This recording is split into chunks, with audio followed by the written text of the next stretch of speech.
కీర్తనల గ్రంథము 94వ కీర్తన.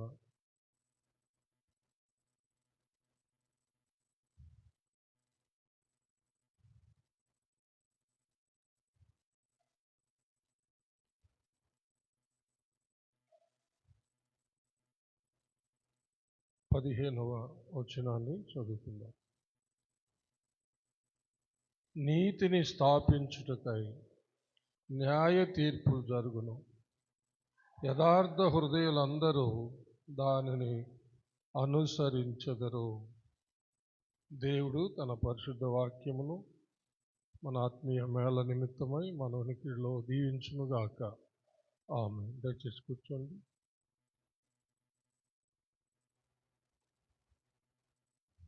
ప్రార్థించుకుందాం. అందరు తల ఉంచి కలుసుకుందాం. మహాపరిశుద్ధుడు అయిన మా ప్రియ పరలోకపు తండ్రి, దయగలిగిన మా దేవ యెహోవా, మీకు వందనములు, స్తుతులు, స్తోత్రములు చెల్లిస్తున్నాము.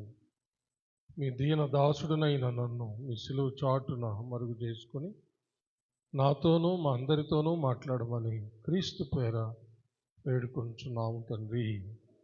ఆమేన్. హల్లెలూయా. సర్వశక్తి కలిగినటువంటి మన దేవుడు మనలను, ఆయన సొత్తు స్వాస్థ్యమైన మనలను విడనాడడు, ఎడబాయి. ఆయన సొత్తైన మనలను ఆయన భద్రపరుచుకుంటాడు. ఆయన చేతిలో నుంచి ఎవరు మనలను దొంగలించలేదు. కాబట్టి మనము మన బిడ్డలతో సహా దేవుని యొక్క చేతులకు సమర్పించుకోవాలి అని పోయిన వారం మనము చూసాం. హల్లెలూయా. తర్వాత దుష్టులు మన యొక్క మనసుల్లోకి, మన బిడ్డల యొక్క మనసుల్లోకి దుష్టత్వాన్ని లేక దుష్ట ఆలోచనల్ని వాడు చొప్పిస్తాడు అని చెప్పి మనం చూసాం. వాడి పని అదే. ఎవరిని మృంగుదనని ఎల్లప్పుడూ వెతుకుతూ తిరుగుతూ ఉన్నాడు. మనలోకి, మన పిల్లల్లోకి వాడు దుష్ట ఆలోచనలన్నీ ఇంజెక్ట్ చేస్తాడనమాట. వాటిని ప్రవేశపెడతాడు లోపలికి, మన మనసులోకి వాడు చొప్పిస్తాడు అనమాట. అందుకని మన మనసులకు దేవుని కాపుదల ఎంతైనా అవసరము అని మనం తెలుసుకున్నాం. దేవుడు మన మనసులకు కావలి గనక ఉంచకపోతే పెద్దవాళ్ళైనా సరే, యవ్వనస్తులైనా సరే, పిల్లలైనా, వృద్ధులైనా సరే, అందరి మనసులను వాడు నాశనము చేస్తాడు. ఇది లోకంలో అతి ప్రమాదకరమైన పరిస్థితి. రకరకాల మాధ్యమాలు మన ముందుకు తీసుకొచ్చి వాటి ద్వారా నాశనం చేస్తూ ఉన్నాడు. టీవీ అని, ఇంటర్నెట్ అని, వాటిల్లో మళ్ళీ వాట్సప్, ఫేస్బుక్, ఇంకా రకరకాల ఇన్స్టాగ్రామ్, వాటన్నిటి ద్వారా, అనేక మాధ్యమాల ద్వారా కొన్ని పాత రోజుల్లో డిటెక్టివ్ నవల్స్ చదివేవాళ్ళు అనమాట. ఒకసారి మా అక్క కీర్తిశేషులు మేరీ యశోదక్క నా చేతిలో ఒక డిటెక్టివ్ నవల్ చదువుతూ ఉంటే దాన్ని పెరికి చించి పడేసింది. మా గాబ్రియల్ అక్క భర్త కీర్తిశేషులు తేలిమేటి నాగభూషణ గారు వాటిని తెచ్చి చదువుతూ ఉండేవాడు అనమాట. నేను మా అక్క వాళ్ళ ఇంటికి తరచుగా వెళ్ళి ఆ బుక్స్ తెచ్చి చదువుతూ ఉండేది. అందుకని నా చేతిలో నుంచి పెరికి దాన్ని చించి పడేసింది. ఎందుకంటే నేను ఒక చెడు కార్యం చేస్తూ ఉంటే మా అక్క చూసేసింది అనమాట. అప్పటి నుంచి నన్ను చాలా ఫాలోఅప్ చేస్తూ నన్ను భద్రపరిచింది మా అక్క మేరీ యశోదక్క.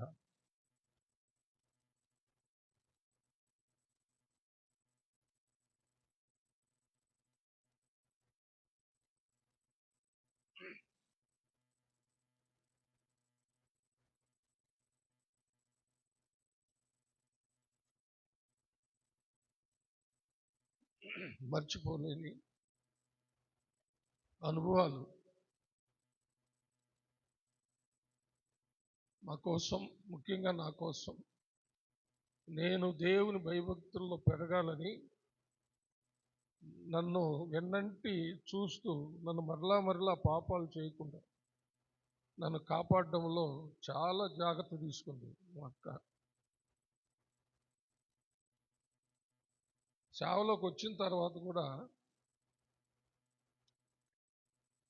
నన్ను సేవలో బాగా ఆస్వాదించినటువంటి దైవజనుల ద్వారా కొంచెం కష్టాలు నాకు వచ్చినప్పుడు కూడా, అప్పుడు కూడా అంటే ఆ రోజుల్లో ఫోన్స్ లేవు, సెల్ ఫోన్ లేవు, ల్యాండ్ లైన్స్ కూడా తక్కువే.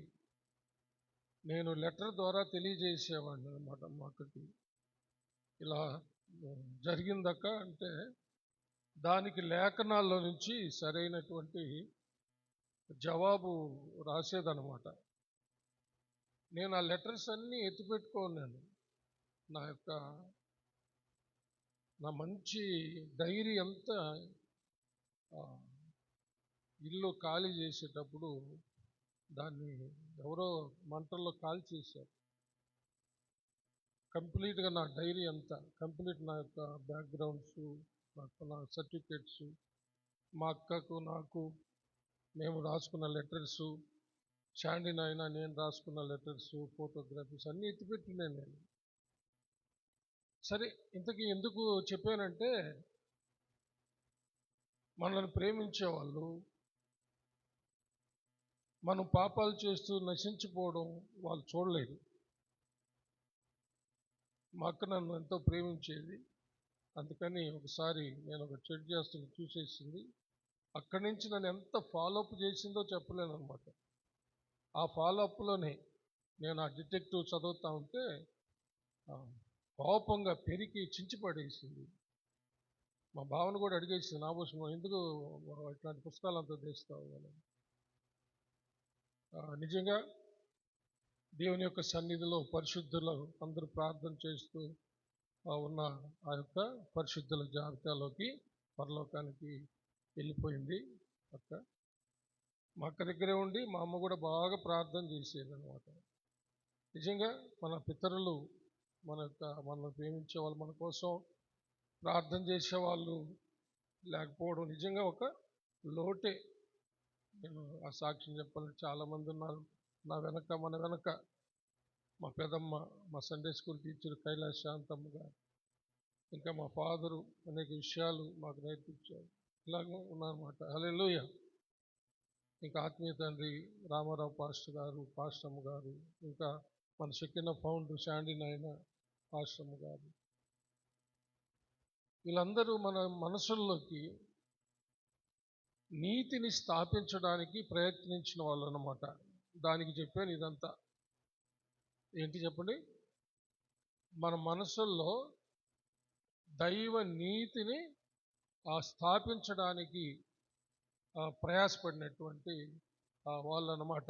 ఈ లోకంలో ఉన్నటువంటి పాపము మనలో స్థాపించబడకుండా ఆ ప్లేస్ని దేవుని నీతి దాంట్లో స్థాపించబడాలని ప్రయాసపడి ప్రార్థించి కొన్ని త్యాగాలు చేసినటువంటి వాళ్ళు అన్నమాట. హల్లెలూయా. అందుకని మనం చదివిన వచనంలో 15వ వచనం చూడండి. నీతిని స్థాపించుటకై న్యాయ తీర్పు జరుగును, యథార్థ హృదయులందరూ దానిని అనుసరించెదరు. నీతిని స్థాపించాల. మన ప్రభు అయిన యేసయ్యను గురించి కూడా మనము చదివితే ఆయన ఈ లోకంలో ఒక శూరుడు వలె, ఒక సర్వశక్తి కలిగినటువంటి సూర్యుని వలె కత్తి పట్టి యుద్ధం చేయలేదు, కానీ మనలో ఉన్నటువంటి అవినీతిని, దుర్నీతిని తీసేసి మనలో నీతిని స్థాపించాడు అన్నమాట. చప్పలు కొట్టి దేవుణ్ణి మహిమపరుస్తాం. హల్లెలూయా. అందుకనే 45వ కీర్తన 4వ వచనం ఇలాగ చెప్తుంది.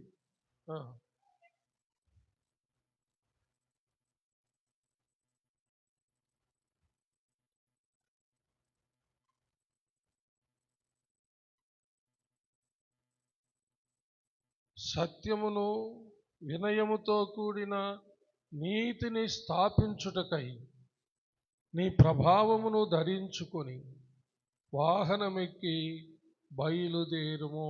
హల్లెలూయా. చప్పట్లు కొట్టి దేవుని మహిమపడతాం. Praise God. సత్యమును వినయముతో కూడిన నీతిని స్థాపించుటకై నీ ప్రభావమును ధరించుకొని వాహనమెక్కి బయలుదేరము. నీ దక్షిణ హస్తము భీకరమైన వాటిని జరిగించుటకు నీకు నేర్పును. ఇది మన ప్రభు అయిన యేసయ్యను గురించినటువంటి లేఖన భాగం. ఒక రకంగా చెప్పాలంటే ఇది ఒక ప్రవచన వాక్కు కూడా అన్నమాట. 2వ వచనం చూడండి. మొదటి నుంచి చదివితే ఇంకా బాగా అర్థమవుతుంది. ఒక దివ్యమైన సంగతితో నా హృదయము బహుగా ఉప్పొంగుచున్నది. నేను రాజును గూర్చి రచించిన దానిని పలికెదను. నా నాలుక త్వరగా వ్రాయువాని కలము వలె ఉన్నది. నరుల కంటే నీవు అతి సుందరుడవై ఉన్నావు. నీ పెదవుల మీద దయారసము పోయబడి ఉన్నది. కావున దేవుడు నిత్యము నిన్ను ఆశీర్వదించును. సూర్యుడా, నీ కత్తి మొలను కట్టుకునుము. నీ తేజస్సును నీ ప్రభావమును ధరించుకునుము. హల్లెలూయా. ఇది మన ప్రభు అయిన యేసుక్రీస్తుని గురించినటువంటి ఆ ప్రవచన దేవుని నోటి నుండి వెలువడేటటువంటి వాక్యం అనే ఖడ్గం. అది 2 అంచుల వాడి అయినటువంటి ఆ ఖడ్గం. హెబ్రీయులకు రాసిన పత్రికలో అపోస్తలుడైన పౌలు గారు దాన్ని చాలా చక్కగా వివరించారు. 4వ అధ్యాయంలో ఒకసారి హెబ్రీయులకు రాసిన పత్రిక తీయండి.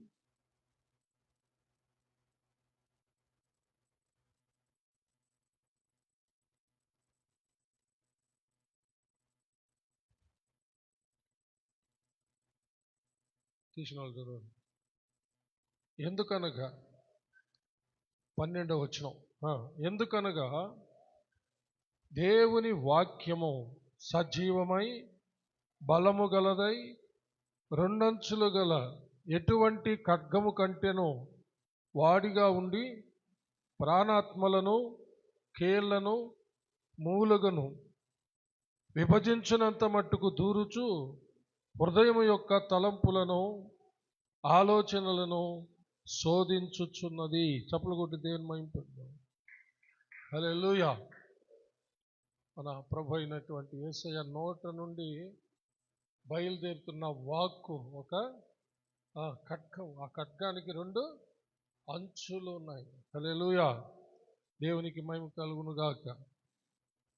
ప్రాణాత్మలను కీళ్లను మూలుగులను విభజించినంత మట్టుకు దూరుచు పరిశుభ్రపరుస్తూ ఉందంట నిన్ను, నన్ను, మనలను, మన హృదయ తలంపు. సాతాను చొప్పించినటువంటి ఆ యొక్క దుష్ట ఆలోచనలను, దుర్నీతిని అది బయటికి తీసేస్తూ ఉంది దేవుని వాక్యం అనే ఖడ్గం. హల్లెలూయా. ప్రకటన గ్రంథంలో ఇంకా మనకు బాగా అర్థమవుతుంది ఆ కత్తి ఎవరి నోటి నుంచి అది బయలుదేరుతూ ఉందో చూడండి. దేవుని యొక్క నోటి నుండి ఆ యొక్క 16వ వచనం, మొదటి అధ్యాయము 16వ వచనం చూడండి. ఆయన, ప్రకటన గ్రంథం 1వ అధ్యాయం 16వ వచనం, ఆయన తన కుడి చేత 7 నక్షత్రములు పట్టుకొని ఉండెను. ఆయన నోట నుండి 2 అంచులు గల వాడి అయిన ఖడ్గం ఒకటి బయలు వెడలుచుండెను. ప్రకాశించుచున్న సూర్యుని వలె ఉండెను. హల్లెలూయా. ఎవరైనా నేను ఆయనను చూడగానే చచ్చిన వాని వలె ఆయన పాదముల యొద్ద పడి తిని, ఆయన తన కుడి చేతిని నా మీద ఉంచి నాతో ఇట్లే, నేను భయపడకుము, నేను మొదటి వాడను కడపటి వాడను జీవించువాడను, మృతుడనైతిని గాని ఇదిగో యుగ యుగములు సజీవుడనై ఉన్నాను. మరియు మరణము యొక్కయు పాతాళ లోకము యొక్కయు తాళపు చెవులు నా స్వాధీనములో ఉన్నవి. హల్లెలూయా. ఎవరు ఈ మొదటివాడు కడపటివాడు మరణించి తిరిగి లేచిన వాడు ఎవరు? మన ప్రభు అయిన యేసు. క్రీస్తు. ఆయన దర్శనమే ఇది. శిష్యుడైన యోహానుకు పత్మస్ దీవిలో ప్రభువు ఇచ్చినటువంటి దర్శనం. ఆ ఖడ్గము ఎవరి నోట్లో నుంచి వస్తుంది? యేసయ్య నోట్లో నుంచి వస్తూ ఉంది. కాబట్టి ఇక్కడ సూర్యుడా, నీ కత్తి మొలను కట్టుకొనుము, నీ తేజస్సును నీ ప్రభావం ధరించుకోనుము అంటే ఒక యుద్ధ సూర్యుని వల్ల ఇక్కడ రాయబడింది. అయితే ఈ యొక్క సూర్యుడు ఎవరో కాదు, మన ప్రభు అయిన యేసుక్రీస్తు అన్నమాట. హల్లెలూయా. ఆయన నరులలో అతి సుందరుడుగా పుట్టినటువంటి వాడు. ఆయన పెదవుల మీద దయారసము పోయబడింది. సత్యమును వినయముతో కూడిన నీతిని స్థాపించుటకు నీ ప్రభావం ధరించుకుని వాహనం ఎక్కి బయలుదేరము. నీ దక్షిణ హస్తము భీకరమైన వాటిని జరిగించుటకు నీకు నేర్పును. కాబట్టి నేనే సత్యం అని చెప్పింది మన ప్రభువే. ఎవరైతే సత్యమై ఉన్నారో ఆయనే సత్యాన్ని స్థాపించేవాడు. హల్లెలూయా. ఎవరైతే నీతి అయి ఉన్నారో ఆయనే నీతిని స్థాపించగలవాడు. ఎవరైతే పరిశుద్ధత అయి ఉన్నారో ఆయనే పరిశుద్ధతను మనలో స్థాపించగలవాడు. ఎవరు యథార్థత అయి ఉన్నాడో ఆయన మనలో యథార్థతను చెప్పండి స్థాపించువాడు. ఇంకెవరికి ఆ శక్తి లేదు. కాబట్టి అవన్నీ మన ప్రభువులోనే ఉన్నాయన్నమాట. కాబట్టి ఈ ప్రమాదకరమైన లోకంలో దుష్టుడైన అపవాది వాడి యొక్క అనుచరులు మన మనసుల్లోకి, మన హృదయాల్లోకి, మనలోకి, మన బిడ్డల యొక్క మనసుల్లోకి, మన బిడ్డల హృదయాల్లోకి, మన బిడ్డల దేహములోకి ఈ లోకాన్నంతా చొప్పిస్తున్నటువంటి అనేక మాధ్యమాల ద్వారా అనేక విధాలుగా రకరకాలుగా ఎటు తాకితే అటు, ఎటు చూస్తే అటు పిచ్చి పట్టిపోయినట్టుగా అన్నీ చుట్టుకొని మన మనసు, మన హృదయం, మన యొక్క దేహంలోనికి వచ్చేసి ప్రాణాత్మ దేహములనవి పాడు చేసేస్తాను. కాపుదల ఎంతైనా అవసరం మనకు, మన యొక్క హృదయ తలంపులకు, మనకు, మన మనసులకు, మన బిడ్డల మనసులకు కాపుదల ఎంతైనా అవసరం. పౌలు గారు ఫిలిప్పీలకు రాసిన పత్రికలో 4వ అధ్యాయము 4వ వచనంలో ఆ యొక్క భద్రతను గురించి ఆయన ఒక మాట రాశారు. అదొకసారి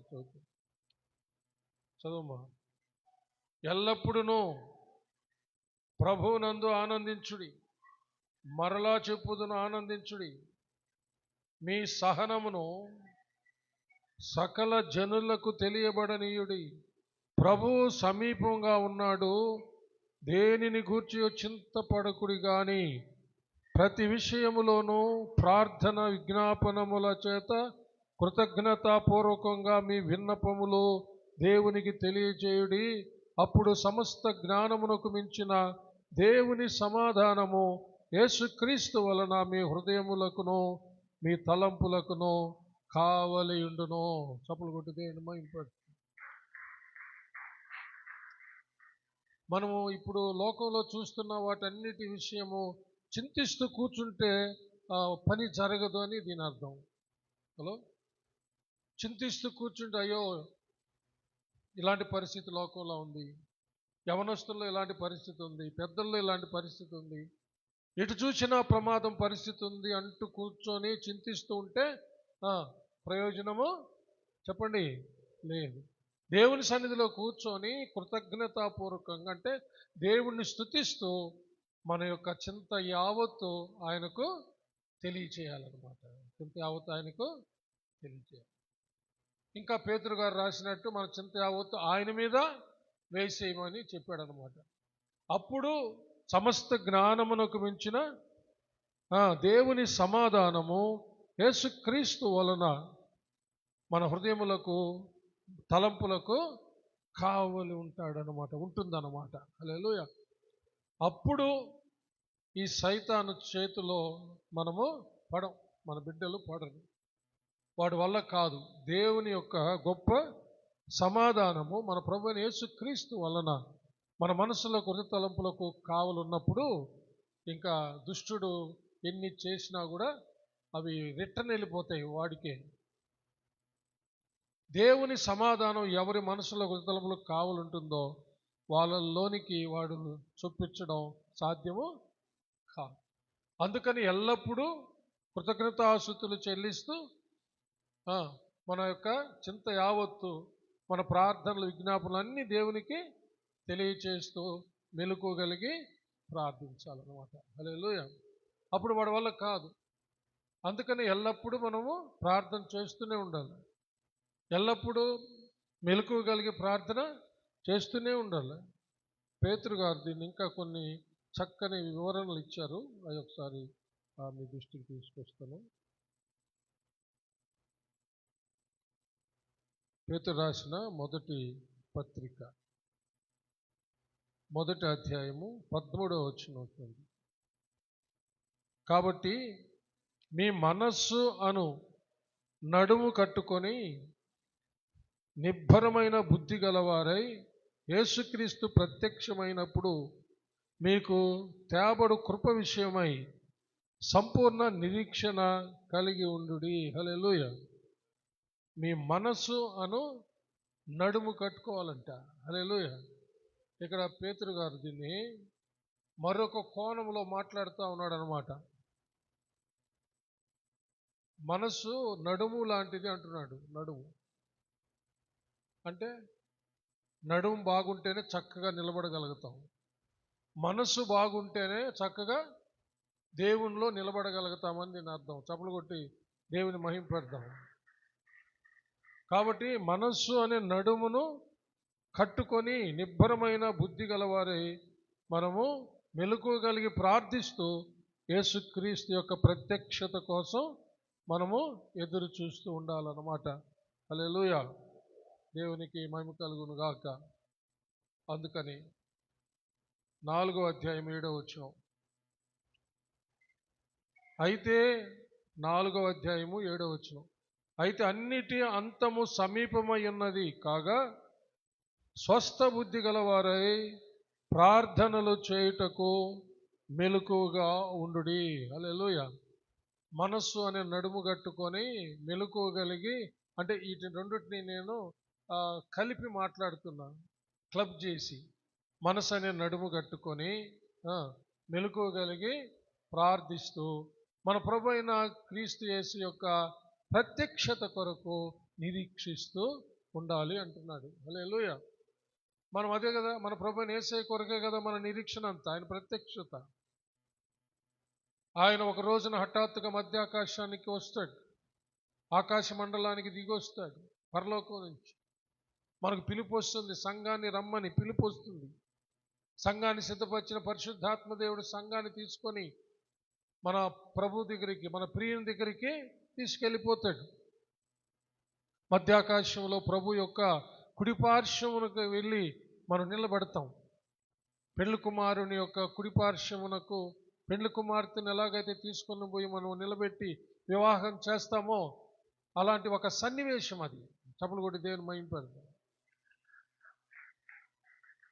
అంటే మన బైబిల్ పితరులు కొంతమంది ఎడమ చేతి పక్కన నిలబెడతారు, కానీ బైబిల్ అలా చెప్పట్లేదు. కుడిపార్శ్వమున పెళ్లి కుమార్తె నిలవబెట్టబడుతుందంట. చప్పలు కొట్టి దేవుని మహింపడతాం. ఆ భాగ్యం కోసం మనం ఎదురు చూస్తున్నాం, దానికి మనము సిద్ధపడుతూ ఉన్నాం. మనలను సిద్ధపరిచే పరిశుద్ధాత్మకు మన విధేయులమై మెలకువగలిగి ప్రార్థనలు, యాచనలు, జ్ఞాపనలు చేస్తూ మెలకువగా ఉన్నాం. హల్లెలూయా. 5వ అధ్యాయం 7వ వచనం. ఆయన మిమ్మును గూర్చి చింతించుచున్నాడు గనుక మీ చింత యావత్తు ఆయన మీద వేయుడి. నిబ్బరమైన బుద్ధి గలవారై మెలకువగా ఉండుడి. మీ విరోధి అయిన అపవాది గర్జించు సింహం వలె ఎవరిని మింగుదనని వెతుకుచూ తిరుగుచున్నాడు. వాడి పని నిరంతరం వాడు చేస్తూ ఉన్నాడు. అందుకని ఎవరు దొరికితే వాళ్ళని మింగేస్తున్నాడు అనమాట. వాడు ఎల్లప్పుడూ వాడు పని చేసుకుంటా ఉన్నాడు, వాడికి సమయం కొద్ది అని. మనం మాత్రం ఎల్లప్పుడూ ప్రార్థన చేయండి, ఎల్లప్పుడూ మెలకువగా ఉండండి అంటే మాత్రం మనం మాత్రము అవి చేయలేకపోతాము. దానివల్లనే ఎన్నో విధములైన ప్రమాదకరమైన పరిస్థితుల్లోకి వయసుతో నిమిత్తం లేకుండా అందరూ పడిపోతున్నారు అనమాట. మెలకువగలిగి ప్రార్థన చేయడంలే, వాక్యం చదవడంలే,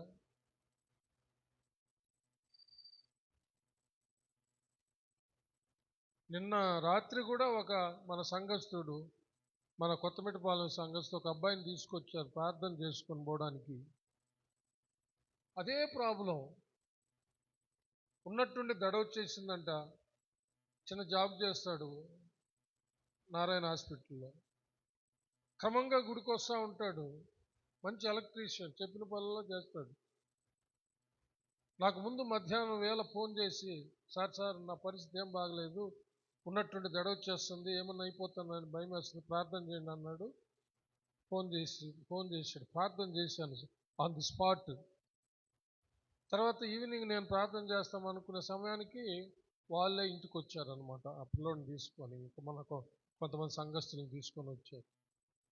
నేను అలాగ వచ్చిన వాళ్ళని అడిగేది ఒకటే ప్రశ్న, నాకు దేవుడు బయలుపరిచినవి నేను ఎంతోమందిని చూశాను కాబట్టి ఒకే ప్రశ్న, క్రైమ్ న్యూస్ చూస్తావా అని. వాళ్ళ అమ్మ వెంటనే అన్నది, 1 గంట దాకా కూర్చొని చూస్తుంటాడు పాస్టర్ అని. రాత్రి 1 గంట వరకు చూస్తుంట. ఏమిరా నాయనా అంటే, అవును సార్, నెగటివే చూస్తుంటాను సార్ నేను. నెగటివ్ అంటే చెడువి, ఆ క్రైమ్ న్యూస్ అంతా చూస్తుంటాను సార్ నేను అప్పుడు వెంటనే, బైబిల్ ఇప్పుడు చదువుతున్నావు అంటే, బైబిల్ చదవడం లేదు సార్ నేను. యథార్థంగా చెప్పాడు, నాకు సంతోషం కలిగింది, అబద్ధాలు చెప్పకుండా. మరి ఎలా, ఇందుకే కదా నీకు అది వచ్చింది, ఇది మొదలుకొని నీవు ఆ యొక్క పనికిరాని చూడకుండా ఆపేసి బైబిల్ చదువుకో, ప్రార్థన చేసుకో, నీ సమస్య పోతుందని చెప్పి నూనె రాచి ప్రార్థన చేసి పంపించాం. హల్లెలూయా.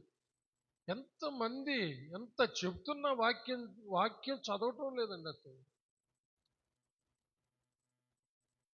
ఒకతన్ని గుడికి రాలేదే, కనబడలేదంటే అతను ఏమన్నాడు తెలుసా, ప్రతి మొదటి ఆదివారం వచ్చి బల తీసుకొని నీకు కనబడి కూడా పోతుంటాం అంటున్నాడు. వెంటనే నేనేమన్నా అంటే, సరే నెలకు ఒక్కసారి అన్నం తిను అని చెప్పాను. నెలకు ఒకసారి అన్నం తిను, రోజుకి ఎన్నిసార్లు ఎందుకు తింటున్నావు, నెలకు ఒకసారి తిను అన్నము. శరీరాన్ని కోసం అన్నిసార్లు తింటా, ఆత్మ కోసం నెలకు ఒక్కసారి తింటావా?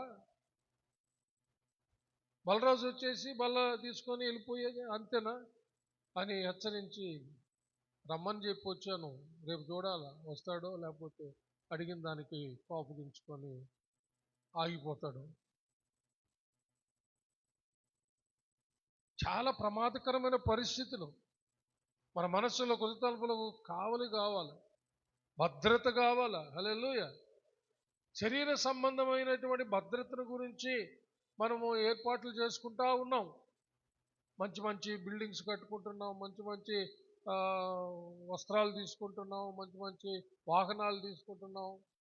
ఇంకొద్ది రోజులు పోతే బుల్లెట్ ప్రూఫ్ కార్స్ కూడా తీసుకునే రోజులు వస్తాయి. అలాగే బుల్లెట్ ప్రూఫ్ బిల్డింగ్స్ కట్టుకునే రోజులు కూడా వస్తాయి. బాంబులు పేలినా కూడా ఇల్లు కూలిపోయినటువంటి ఇల్లు కట్టుకునే రోజులు వస్తాయి. ఇజ్రాయెల్ దేశంలో ఆల్రెడీ ఇప్పుడు కట్టుకొని ఉన్నారు. అలాంటివి రాబోతున్నాయి. భౌతిక సంబంధమైనటువంటి భద్రత కోసం ఎన్నో ఏర్పాట్లు, కోట్ల రూపాయలు ఖర్చు పెట్టి ఏర్పాటు చేసుకుంటుంటే ఆత్మ సంబంధమైనటువంటి కాపుదల, భద్రత కోసం మనలను ఈ లోకంలో నుంచి విడిపించి పరలోకానికి చేర్చేటటువంటి విషయంలో ఎంతవరకు మనం భద్రత కలిగి ఉన్నాం.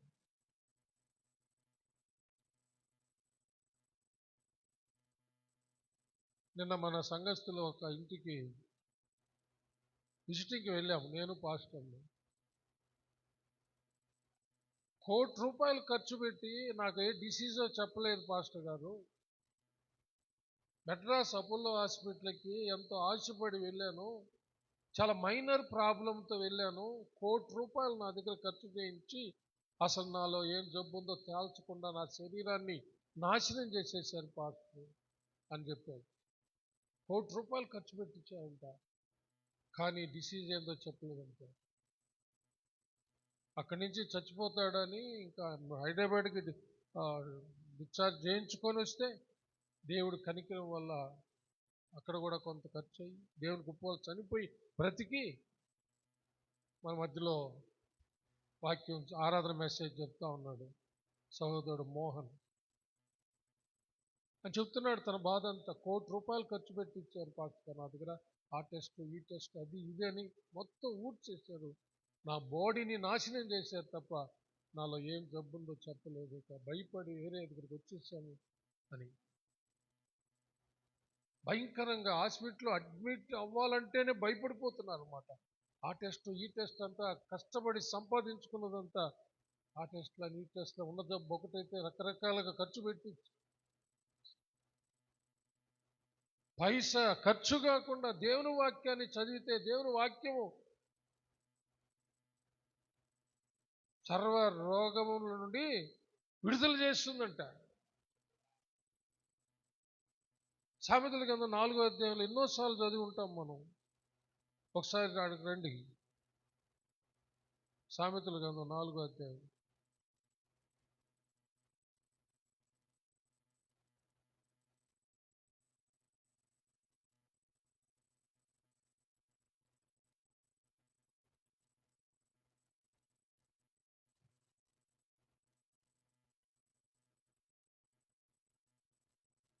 ఇరవై వచనం 20 నుంచి చదువుతాను చూడండి.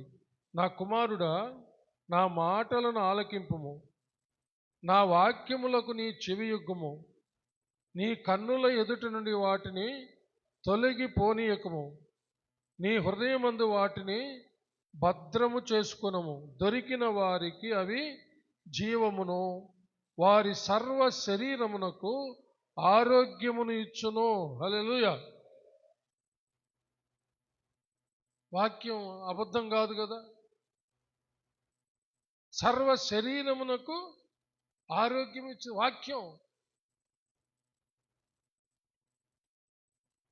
చాలా ఆధ్యాత్మిక పాటలు రాసినటువంటి డాక్టర్ బ్రక్మన్ సార్ గారు ఉన్నారు కదా, చాలా పాటలు రాశారు ఆయన.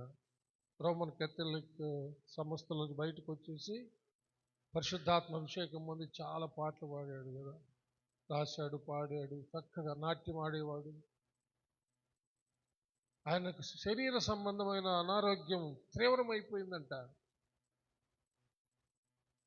ఆయన సాక్ష్యం ఏం చెప్పాడంటే, ఈ వాక్కును ఆధారం చేసుకొని ప్రోగ్రామ్స్ అన్నీ కట్ చేసి వాక్యం చదువుకుంటూ పర్సనల్గా విశ్రాంతి తీసుకుంటూ వాక్యం చదువుతూ ధ్యానిస్తూ కొన్ని రోజులు గడిపేశాడంట. అంతే, ఆ వ్యాధి వెళ్ళిపోయిందంట ఆయనకి. చపలు కూడా దేని మనకి. ఆ తర్వాత లేచి తర్వాత ఆయన ప్రోగ్రామ్స్ ఇచ్చాడంట.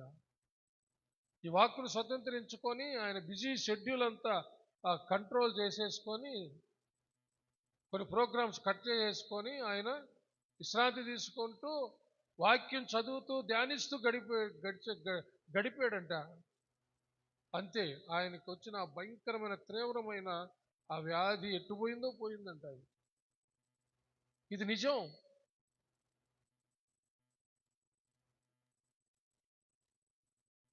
పాట చక్కగా రాశారు. ఆ పాట దాంట్లో ఈ వచనం పెట్టారు. నా స్తుతి పాత్రుడా నా యేసయ్యా, నా స్తుతి పాత్రుడా నా యేసయ్యా, నా ఆరాధనకు నీవే యోగ్యుడవయ్యా, నా ఆరాధనకు నీవే యోగ్యుడవయ్యా, నా స్తుతి పాత్రుడా నా యేసయ్యా, నా స్తుతి పాత్రుడా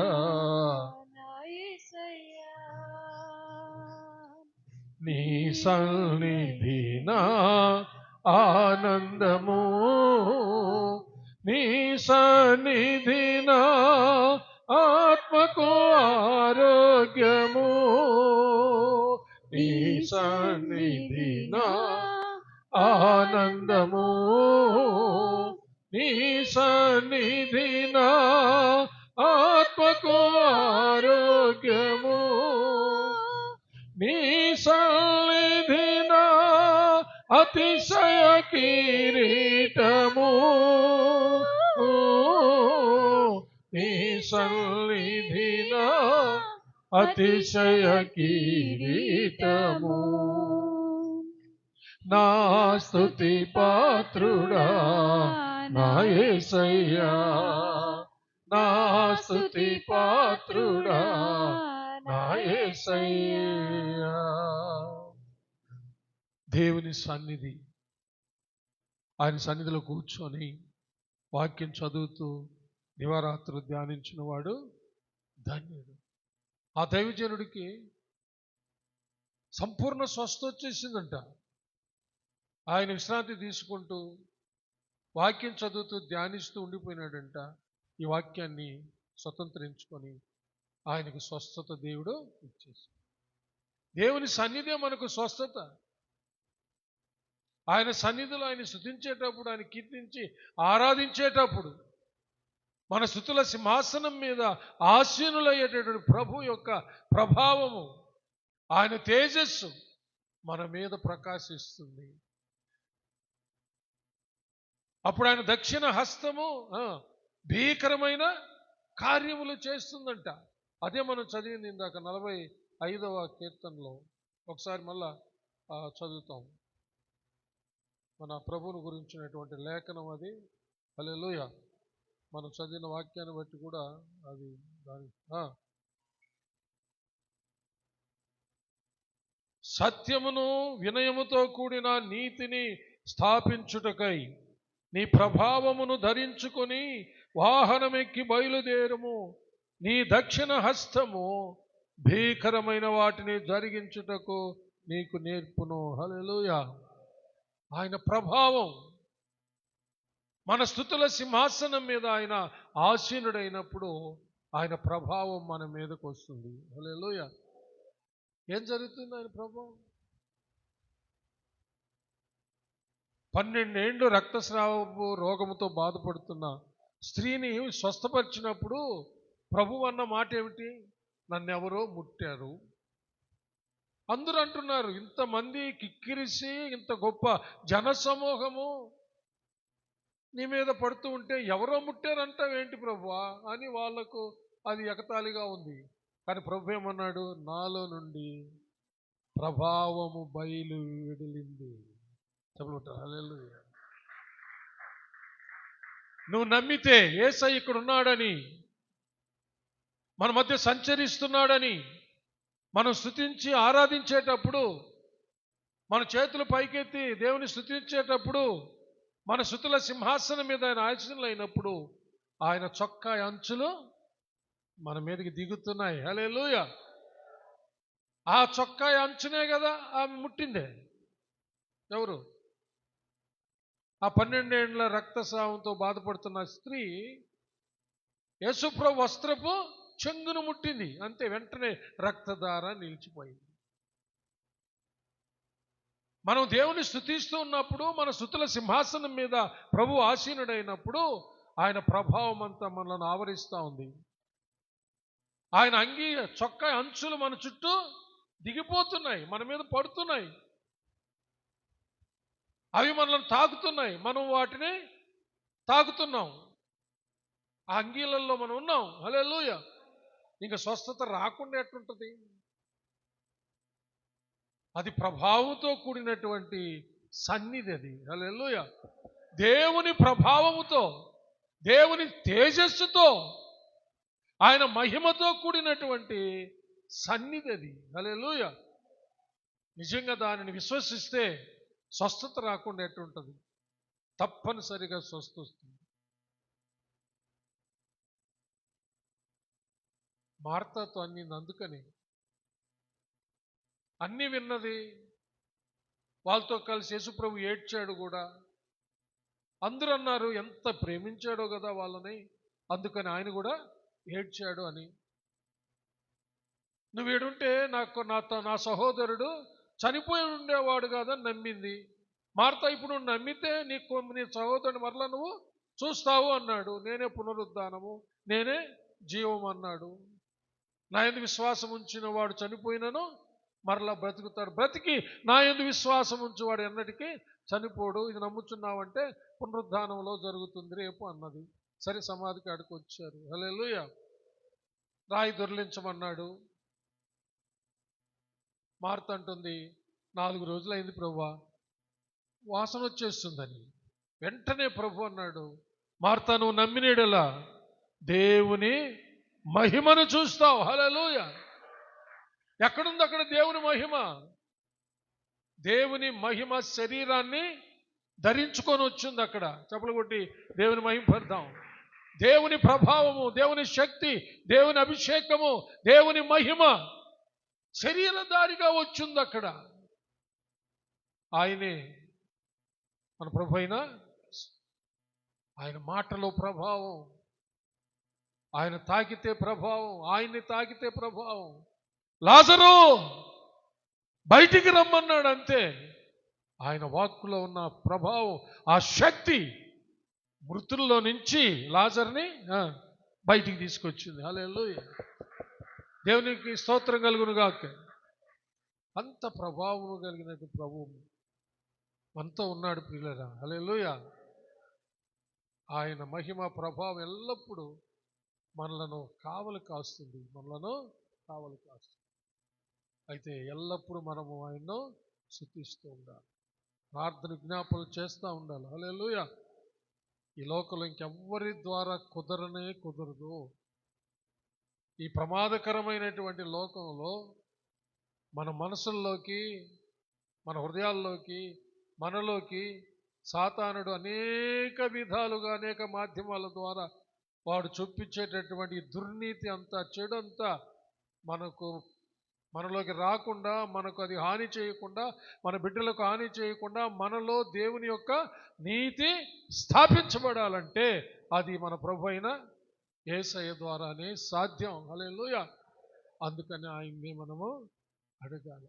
దేవుడటి కృప మనకందరికీ తన ఆత్మ ద్వారా దయచేయునుగాక. ఆమేన్. మనందరూ లేచి నిలబడి ప్రార్థన చేసుకుందాం. Thank you Jesus Lord. Hallelujah, hallelujah. ఒకసారి అందరం మన కోసం, మన బిడ్డల కోసం ప్రార్థన చేసుకుందాం.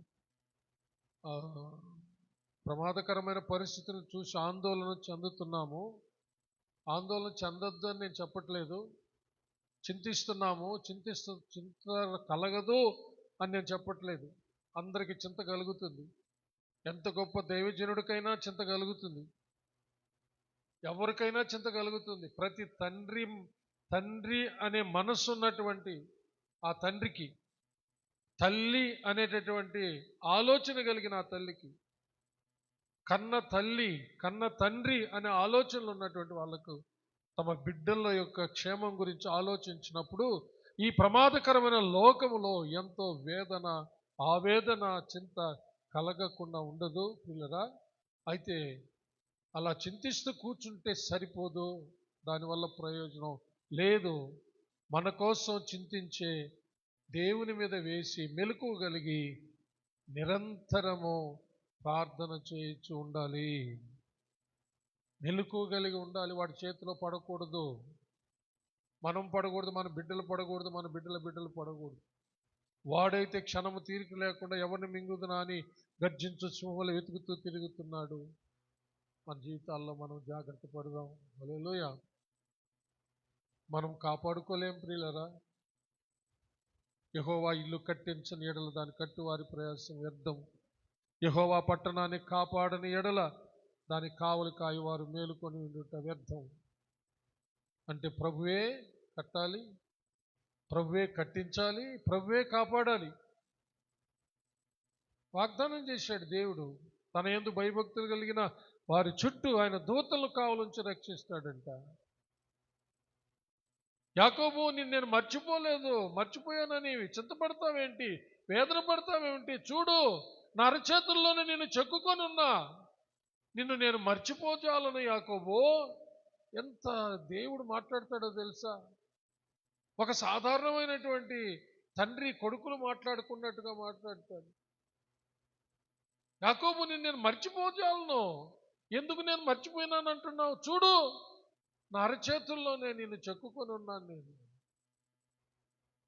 తల్లైనా తన చంటి బిడ్డను మరుస్తుంది.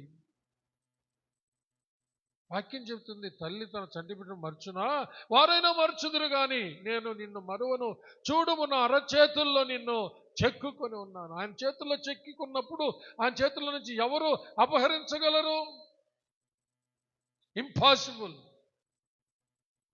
అదే ఆయన చేతులకు అప్పగించుకుంది. ఒకవేళ మన మనస్సు మలినమై ఉంటే, మలినమైన మన మనస్సు, అపవిత్రమైన మన హృదయాన్ని కడిగే ఒకే ఒక సాధనం క్రీస్తు రక్తం. క్రీస్తు రక్తం, క్రీస్తు రక్తమే మన మనస్సాక్షిని ఎంతో ఎక్కువగా శుద్ధి చేస్తూ ఉందని రాయబడింది. నిర్మలమైన మనస్సాక్షిగా చేసేస్తుంది, శుద్ధ హృదయాన్ని కలుగజేస్తుంది, నూతన మనస్సును కలుగజేస్తుంది. దావీదు రాజు అది ఎరిగాడు. అందుకనే శుద్ధ హృదయాన్ని, నూతన మనస్సును నాలో నూతనముగా కలుగచేయి ప్రభువా, స్థిరపరచు ప్రభువా అని వేడుకుంటాడు కదా. కలుగచేశాడు. నీకు నాకు కలుగజేయడా, మనకు మన బిడ్డలకు కూడా కలుగచేస్తాడు. దయచేసి ఏదో వినేసిపోయేది కాదు, ఈ ప్రమాదకర లోకం ఎలా ఉందని చెప్పి ఏడుస్తూ కూర్చునేది కాదు. నేను ఈరోజు ఏకవచన ప్రార్థనలో చెప్పాను, రాత్రి మన చర్చి ముందు ప్రాంతంలో జరుగుతున్న కొన్ని భయానకమైన కార్యాలు చూసి, ఇంకా చూస్తూ ఉంటే ఏం ప్రయోజనం అని టెన్షన్ వచ్చేస్తుంది, ఆవేదన వచ్చేస్తుంది. ఇంకా తలుపు తెరిచి ఒక వ్యక్తిని ఎందుకు వచ్చావని మా ఇంటి ముందుకని హెచ్చరించి, తర్వాత ఇంకా ఆడు చూస్తే వాళ్ళ మధ్యలోకి వెళ్ళి మాట్లాడాలనిపిస్తుంది. వాళ్ళతో మాట్లాడితే ప్రయోజనం ఉండదని చెప్పి ఇంకా తలుపేసేసి నేరుగా ఇంట్లోకి వెళ్ళిపోయి నేను ప్రార్థన చేసుకుంటూ కూర్చున్నా. ప్రభువా, ఎలాంటి ఘోరాలు జరగకుండా సహాయం చేయండి. సందీపుని లేపాలని, ఎస్ఐ గారిని లేపాలని ఎంతో టెన్షన్ వచ్చేసింది నాకు. ఎస్ఐ గారికి చెప్పి కంట్రోల్ స్టేషన్కి ఫోన్ చేయించాలని, సందీపుని లేపి సీసీ కెమెరాలు ఓపెన్ చేశాను సందీప్ అని చెప్పాలని. ఏందంత భయంకరంగా ఉందన్నమాట పరిస్థితి. ఎవరు కొట్టుకుంటారు, పొడుచుకుంటారు, చంపుకుంటారు అన్నటువంటి భయంకర పరిస్థితి అన్నమాట. ఒకసారి లైట్లు వేస్తారు, ఒకసారి లైట్లు ఆపేస్తారు, ఆ చీకట్లో ఏమో చేస్తూ ఉన్నారు, భయంకరం. ఇంకొక్కసారి నేను ఇంకా తలుపేసేసాడుంటే కాదని వెళ్ళి లోపలికి వెళ్ళి ప్రార్థన చేసిన తర్వాత నా మనస్సు స్థిమితమైంది. అప్పుడు పడుకోగలిగాను. నిజంగా లోకంలో అయితే భయంకరమైన పరిస్థితులు జరుగుతున్నాయి. దీనికి ఒకటే మార్గము, మెలకువగలిగి ప్రార్థించాలి. దయచేసి ప్రార్థించుకుందాం. అలాగే మీరందరూ, మనం అందరం ఎవరికి వాళ్ళు ప్రార్థన చేస్తుండగా సందీప్